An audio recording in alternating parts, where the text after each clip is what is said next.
এরকমভাবে টমেটো দিয়ে মোরলা মাছের টক ভীষণ খেতে ভালো লাগে। হ্যালো বন্ধুরা, কেমন আছো? আশা করি সবাই ভালোই আছো। আমিও আপনাদের আদর ভালোবাসা আমিও ভীষণ ভালো আছি। আর মিষ্টি কুকিং ব্লগে আপনাদেরকে আবারও আমি ওয়েলকাম জানালাম। তো চলো এই টমেটো দিয়ে মোরলা মাছের টকের রেসিপিটা আমরা দেখে নিই। মোরলা মাছটাকে ভালো করে কেটে ধুয়ে নিয়েছি। এখন এখানে আমি নুন হলুদটা মাখিয়ে নেব। তো পরিমাণ মতো আগে আমি নুনটা দিয়ে দিলাম। 1 চামচের মতো হলুদ গুঁড়ো দিয়ে দিলাম। এখন এটাকে আমি ভালো করে মেখে নেব। মোরলা মাছটা আমার নুন হলুদ মাখানি হয়ে গেল। এখন এটাকে আমি ভেজে নেব। তো আমি কড়াইটাকে বসিয়ে তেল দিয়ে দিয়েছিলাম। তেলটা গরম হয়ে গেল। এখন মোরলা মাছটাকে দিয়ে দেব। মোরলা মাছটাকে আমি দিয়ে দিচ্ছি।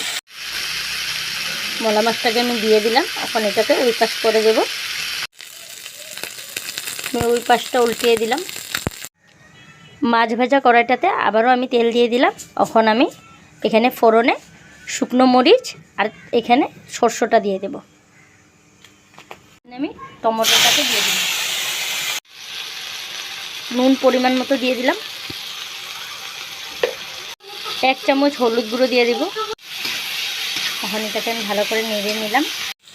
আর এখানে আমি 1 চামচের মতো লঙ্কার গুঁড়ো দিয়ে দিলাম। আবারও এটাকে ভালো করে নেড়ে নেব। আমি এটাকে ভালো করে নেড়ে দিলাম। টমেটোটা আমার ভালো করে ভাজা হয়ে গেছে। এখন এখানে আমি পরিমাণ মতো জল দিয়ে দেব। আমি শুকনো কড়াইতে শুকনো লঙ্কাটাকে আর জিরাটাকে শুকনো করে ভেজে নিয়েছি। এখন এটাকে আমি গুঁড়ো করে নেব। ঝোলটা আমার বকবগানি এসে গেল। এখন আমি ভেজে থাকা মাছটাকে দিয়ে দেব। মাছটাকে দিয়ে আমি আবার এটাকে ভালো করে নেড়ে দিলাম। এখন আমি শুকনো মরিচটা আর জিরাটাকে যে গুঁড়ো করে নিয়েছি এটাকে আমি দিয়ে দেব। আমি এটাকে ভালো করে নেড়ে নেব। আমার টমেটো দিয়ে মোরলা মাছের টকটা রেডি। এখন আমি এটাকে নামিয়ে নেব।